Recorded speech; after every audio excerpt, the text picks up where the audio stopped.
오늘 제가 좀 설명하고자 하는 내용을 실은 다 이렇게 인터뷰하면서 설명을 잘 해주신 것 같아요. 신천지에 대해서 우리가 공부하고 있는데, 신천지는 오늘날 이단 가운데 한국교회에 가장 많은 피해를 주고 있는 그런 이단입니다. 특별히 온갖 거짓말로 이렇게 성도들을 유혹하죠. 그리고 대부분의 이단들, 물론 교인들을 많이 하기도 하지만 그러지 않은 경우도 많은데, 이 신천지는 오직 교회를 목표로, 교인들을 이렇게 목표로 이렇게 유혹하는 경우들이 많이 있죠.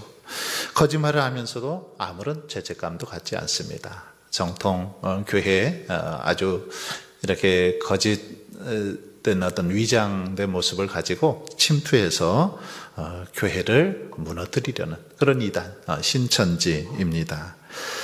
신천지 그 대표자 이만희는 다 들어보셨을 것 같아요. 1931년생인데 1957년부터 10년 동안 그 자신을 하나님이라고 주장했던 전도관 박태선, 이 밑에서 10년 동안 공부를 합니다.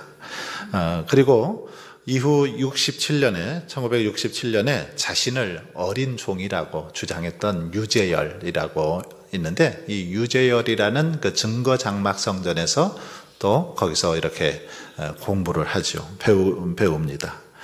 그런 후에 이만희는 그 장막 성전의 이제 아류라고 분류되는 백만봉이라는 사람이 있는데, 여기 그 백만봉의 재창조교회를 섬기다가 이탈해서 홍종효라는 사람과 나와서 신천지를 그렇게 시작하게 됩니다.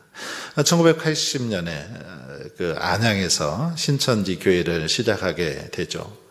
처음에는 이 홍종효라는 사람과 둘이서 같이 시작을 하면서 자기들이 이 두 증인이다, 성경에 나오는 각각 두 증인이다, 즉 모세와 아론이라고 그렇게 부르면서 처음에 사역을 하다가 1987년에 서로 이 갈등이 일어납니다. 그래서 결별한 이후에 이제는 이만희 자신이 재림주다, 메시아다, 보혜사 성령이다, 이렇게 주장하면서 시작된 게 바로 신천지입니다. 신천지 현황을 보면 신천지는 7명의 교육장이 있습니다. 아까 인터뷰를 했던 분은 7 교육장 중에 한 사람이었고, 총 어떤 교육장을 또 대표하는 그런 분이었습니다. 7 교육장, 그 다음에 12지파장이 있습니다. 그래서 이 신천지는 지역마다 이렇게 지파별로 있죠. 이 전주에는 도마지파라고 해서, 전주에는 어디 있냐면 옛날 전주 시내 민중서관, 옛날 민중서관 사거리 쪽에서 남문 쪽으로 가시다 보면 그쪽에 신천지 도마지파가 있습니다. 보면 지금은 아예 길거리에서 이렇게 지나가는 사람들 그 도마지파 앞에서 전도행위를, 포교행위를 하는 걸 볼 수 있습니다. 여러분들에게는 이렇게 서신이 오는지 모르지만 매주 일주일에 2통씩도 오는 것 같아요. 계속 교회에다가 그 도마지파에서 편지를 보냅니다. 목사들을 향해서, 교회를 향해서 그렇게 보내고 있죠. 이 12지파가 있죠. 광주에는 베드로 지파, 이렇게 지역마다 다 지파들이 있는데 12지파, 그리고 24장로들로 이렇게 조직이 되어 있죠.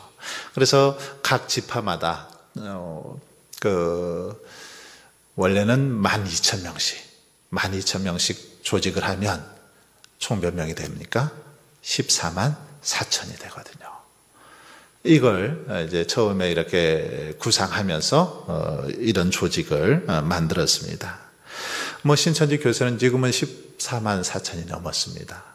20만이 넘는다라는 이야기도 있고, 또 코로나 이후, 코로나 때문에 좀 또 떨어지기도 했는데, 그럼에도 불구하고 14만 4천 명이 넘었습니다. 자기들이 처음 얘기했던, 처음에는 14만 4천 명을 채우기 위해서 얼마나 열심히 했는지 모릅니다. 그런데 14만 4천 명이 넘고 나니까 이제는 그 안에는 진짜와 가라지가 있다, 이런 식으로 하면서 그 안에 14만 4천 진짜에 들어가기 위해서는 또 더 헌신하고 더 열심을 내어야 된다. 뭐 이런 식으로 이제 또 자꾸만 교리가 이렇게 바뀌어가는 것을 볼 수 있죠. 신천지의 중심 교리 가운데 하나가 아까 그 신현욱 전도사님이 얘기한 것처럼 비유풀이 많이 들어보셨을 것입니다. 비유론, 뭐 비사론이라고도 하는데, 그 마태복음 13장에 보면 예수님께서 천국 비유를 말씀하시면서 비유가 아니면 말씀하지 아니하셨다 이런 말씀이 있거든요. 그런데 이것을 가지고 모든 말씀은 다 비유로 되어 있다. 그리고 모든 말씀은 다 짝이 있다. 이렇게 이들은 주장을 합니다. 그래서 이 비유풀이를 하는데, 뭐 여러분들이 평소에는 교회에서는 그런 설교 안 하니까, 들어보지도 안 한 그런 이야기들을 하니까 굉장히 처음에는 와 닿는 것 같습니다. 솔깃해지고 진짜인 것 같아요. 아까 한 2달 정도 비유풀이 공부를 하게 되면 그렇게 해석을 하면 그런 것처럼도 보입니다. 그런데 아니라는 거죠. 이 비유는 이렇게 획일적으로 하나의 비유를 동일하게 다 적용할 수가 없죠. 그렇지 않습니까? 예수님께서 비유풀이를 하신 것은, 천국 비유에 관해서 말씀하신 것은 그 본문에서 그때 하신 얘기인데, 이것을 다른 데도 다 동일하게 도입을 하려고 하죠. 그런데 그렇다고 또 보면 다 동일하게 하는 것도 아닙니다. 자기들 상황에 맞게, 자기들이 원하는 데만 그것을 이렇게 적용을 하고 있습니다. 아전인수격으로. 자기들 어떤 논리를 주장하기 좋은 데만 그걸 갖다가 이렇게 이제 적용해서 비유풀이를 하고 있죠. 그러니까 이 비유풀이는 그 신천지의 어떤 핵심 교리 가운데 하나이기도 하지만 굉장히 잘못되어 있는, 뭐라고 할까요?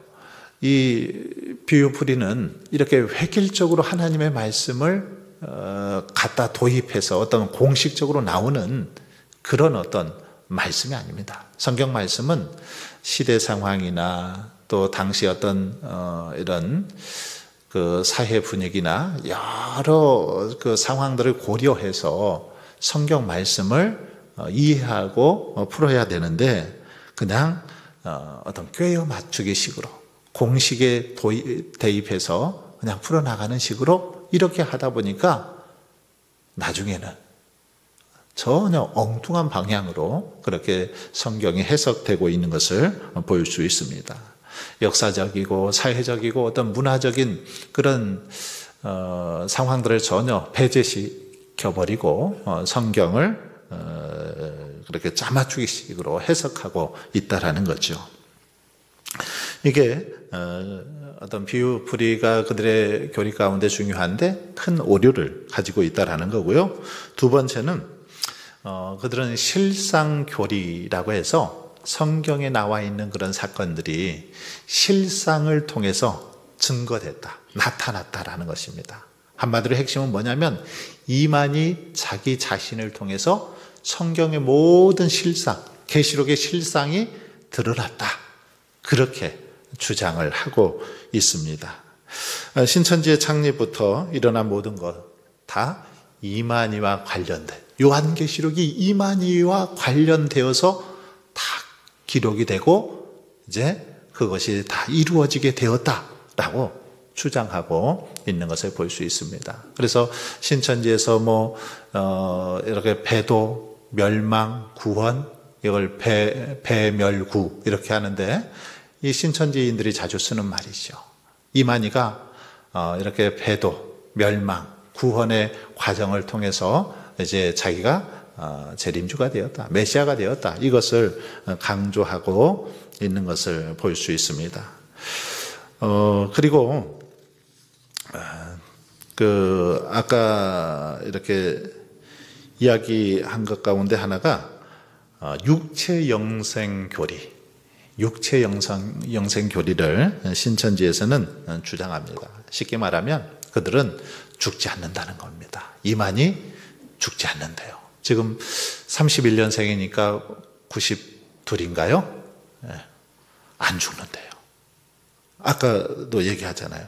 계시록 7장에 나오는 14만 4천이라는 수를 이 사람들은 다른 것은 아까 비유로 다 풀었잖아요. 자기들이 비유로 풀면서 이 14만 4천 명은 문자적으로 해석을 해요. 문자적으로. 그죠? 문자적으로. 앞뒤가 안 맞는 거죠. 자기들 스스로도. 그래서 14만 4천 명은 상징적인 수입니다. 상징적인 수. 그런데 지금 이만희는 문자적으로 이것은 또 해석합니다. 문자적으로 그러면 14만 4천을 제대로 해석하려면 이 요한계시록 7장의 이 14만 4천 명은 이스라엘 민족 중에서 14만 4천입니다. 그러면 자기는 이스라엘 민족 아니잖아요. 그럼 말이 안 되는 거예요. 그러니까 앞뒤 다 잘라버리고 아전인수격으로 하고 싶은 대로 해석을 하는 거죠. 어쨌든 이 사람들이 주장하는 거 아까 14만 4천 명이 어떻게 된다고요? 채워지면 14만 4천 명이 채워지면 그 순교했던 영들 그들과 신인 합일이 돼서 나중에 자기들이 죽지 않고 영생불사한다. 이만희도 안 죽는데요. 죽나 안 죽나 곧 확인이 될 것 같아요. 이제 얼마 안 남았는데 이걸 강조하고 있는 것을 볼 수 있습니다. 그래서 어떻게 보면 말도 안 되고 아무리 봐도 이해가 안 되죠. 그런데도 불구하고 처음에 이야기했던 것처럼 한번 이 세뇌에 당해버리면 비유풀이라는 이 교리에 세뇌를 당해버리면 그 다음부터는 내가 메시아다 해도 믿을 수밖에 없는 그런 어떤 구조로 이루어져 있습니다. 그렇기 때문에 중요한 것은 이런 신천지에 빠지지 않도록 늘 경계하고 깨어있는 것이 중요합니다. 오늘 본문 말씀도 그래서 누구든지 이 교훈을 가지지 않고 너희에게 나아가거든 그를 지배드리지도 말고 인사도 하지 말라. 그렇게 말씀하고 있죠. 잘못된 이런 교훈들, 잘못된 교리를 가지고 우리를 유혹하는 자들 지배드리지도 말고 인사도 하지 말아라. 그에게 인사하는 자는 그 악한 일에 참여하는 자다. 그렇게 말하면서 이단들 늘 조심해야 될 것을 성경은 강조하고 있습니다. 이단으로부터 잘 우리의 신앙을 지키는 것, 이것이 건강한 신앙생활을 할 수 있고 이 땅에서 승리하는 삶을 살아갈 수 있기 때문에 성경은 이렇게 강조하고 있는 걸 볼 수 있습니다. 오늘은 여기까지 우리가 살펴보고 다음에 조금 더 살펴보도록 하겠습니다. 기도하겠습니다.